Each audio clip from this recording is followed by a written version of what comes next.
Ito nga pala ang Orashare CF2 360 mini clip fan at meron itong battery capacity na 2000 mAh na kayang umabot ng 3 to 5 hours. Maliit lang siya kaya napaka-portable talaga. Kahit saan pwede mo tong ilagay. Gawa naman sa stainless itong screen niya sa likod. May rubber na rin siya sa clip para hindi masira yung kakapitan niya. At hanggang 100 pala yung wind speed nito at pwede mo to ilagay sa ibabaw ng damit mo.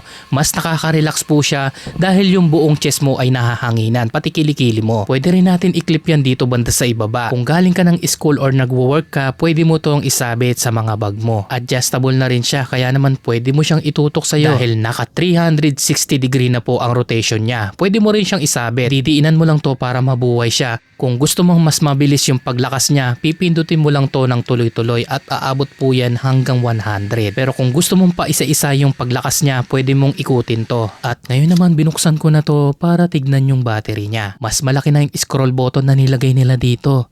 Mas maganda yung ganito kasi matagal po itong masira at mararamdaman mo talaga yung bawat ikot nito. Safe din siyang gamitin dahil meron siyang mga protection dito. Mas okay din sa akin yung ganitong pindutan kasi malutong po yan kapag pinipindot mo. At ngayon naman tinignan ko na yung battery niya at totoo talagang 2000 mAh siya. At maiiwasan na rin natin yung paglobo kaagad ng baterya dahil meron siyang BMS. Grabe kakaiba talaga yung build nito. Ang ganda ng pagkaka-design sa kanya. Madali pa siyang linisan. O siya, kung gusto mo rin ng ganitong portable clip pa ng Orashare, ilalagay ko na lang to dyan sa yellow basket sa ibaba. Yun lamang po. Salamat!